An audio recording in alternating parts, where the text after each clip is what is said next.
Bonjour à tous. Dans cette vidéo, nous allons tenter de comprendre les enjeux de l'enseignement du langage oral à l'école maternelle et de répondre à cette question: pourquoi est-ce un apprentissage central à l'école maternelle? Pour cela, nous allons commencer par faire un petit détour sociologique et parmi les très nombreuses recherches qui traitent de ce sujet, je choisis de vous présenter celle de Lenormand, Paris et Cohen, qui date de 2008 et qui porte sur des enfants âgés de 24 à 48 mois. Et ces données permettent de remarquer des choses très intéressantes. Par exemple, le nombre de mots produits par les enfants selon leur âge est très marqué par leur milieu social. Ici en bleu, les enfants de milieux favorisés qui produisent 1/3 de mots en plus que ceux de milieux populaires. De la même manière, la longueur moyenne des énoncés, donc des phrases, est très marquée également sociologiquement. Ce qui fait que cet enseignement à l'école maternelle est un vrai moteur pour la réduction des inégalités scolaires et sociales. Il est également important d'enseigner le langage parce que le langage et la pensée se construisent plus ou moins conjointement. Il y a eu des positions différentes sur ce sujet-là. La première expliquant que le langage précède la pensée dans le développement psychique. Lorsque nous pensons, nous utilisons d'abord un langage intérieur. Ces chercheurs sont des chercheurs innéistes, comme par exemple Noam Chomsky. Et puis d'autres chercheurs nous disent que c'est le contraire, la pensée préexiste au langage, le langage ne peut pas se développer sans la pensée, et donc le développement cognitif est indispensable à la construction du langage. C'est ce que nous dit un chercheur comme Piaget, par exemple. Enfin, certains chercheurs pensent que le langage et la pensée se développent en même temps, s'influencent mutuellement, le langage apportant des structures nécessaires à la structuration de la pensée, et la pensée apportant les structures cognitives nécessaires à la construction symbolique du langage. On trouve parmi ces chercheurs Vygotsky et Brunner qui ont beaucoup détaillé cette façon de voir les choses qui est plutôt celle qui fait consensus actuellement. On trouve aussi Michel Grandati, un petit peu plus récent, qui nous dit « L'oral doit s'apprendre en classe comme tout outil indispensable aux apprentissages. Cet outil, conduite discursive qui permette de décrire, reformuler, récapituler, expliquer, raconter, etc., ne peut être construit que dans et par la coopération langagière entre pairs. Il faut donc la favoriser par des tâches et des dispositifs pédagogiques adéquats, programmés. L'oral doit s'apprendre en classe. Voilà un enjeu important pour toute la scolarité future. Cela nous amène enfin à distinguer la triple dimension du langage oral.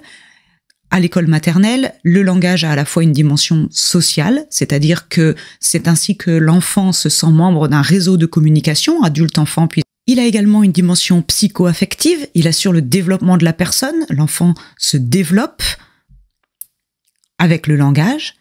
Enfin, il a une dimension cognitive, c'est-à-dire que l'enfant va pouvoir construire des connaissances et y avoir accès grâce au langage.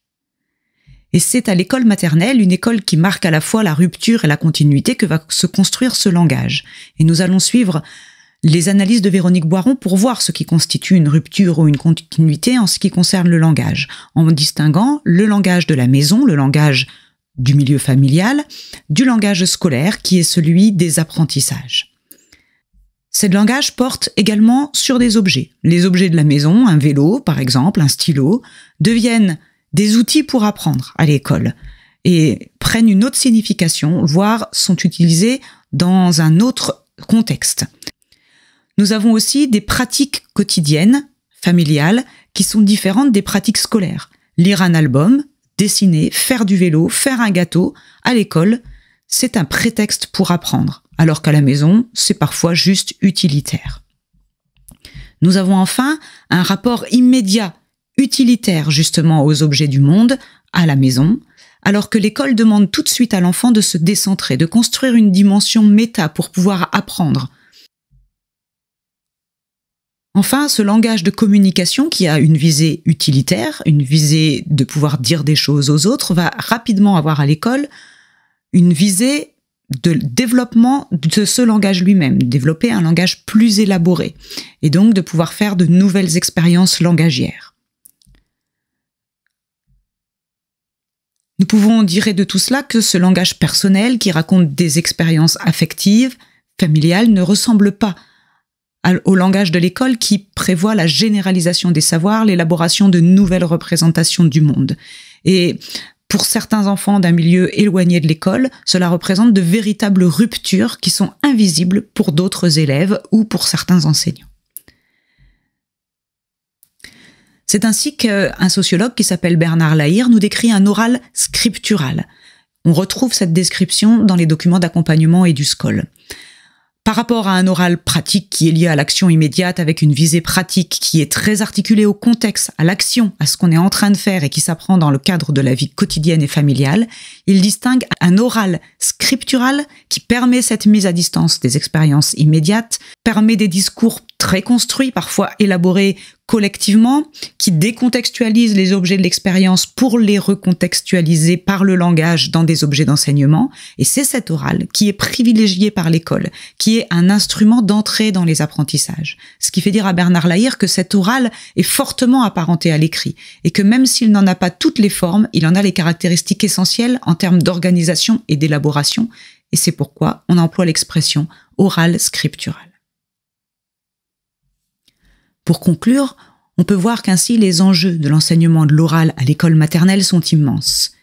Il y a d'abord des enjeux sociaux et démocratiques qui concernent le partage d'un langage commun, pouvoir communiquer avec les autres, mais aussi ne pas laisser se creuser des inégalités sociales qui préexistent à l'entrée à l'école et permettre à chacun d'expérimenter le pouvoir de la parole, de pouvoir ensuite défendre son point de vue, mais aussi s'ouvrir à celui des autres. Nous avons également des enjeux scolaires très importants, nous en avons parlé. Il s'agit de pouvoir participer au dialogue pédagogique dans tous les domaines, dans toutes les disciplines, de construire un climat scolaire apaisé par la parole, de pouvoir dire ce qu'on a à dire, y compris dans la cour de récréation. Et puis aussi, en voyant plus loin, de préparer des épreuves d'examen oral où on évalue les connaissances en passant par l'oral, comme le diplôme national du brevet ou le grand oral du baccalauréat.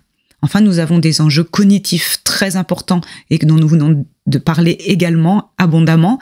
La construction de la pensée, l'accès à des concepts abstraits passe y compris par le langage, surtout par le langage. Le fait de pouvoir avoir des conduites discursives, d'explication, de justification, ça passe aussi par le langage et on va être obligé de passer par là dans plein de matières, dans plein de domaines qu'on va construire à l'école. Et puis, la mise à distance du langage, la réflexion sur ce qu'on dit va ouvrir à toute la dimension d'étude de la langue.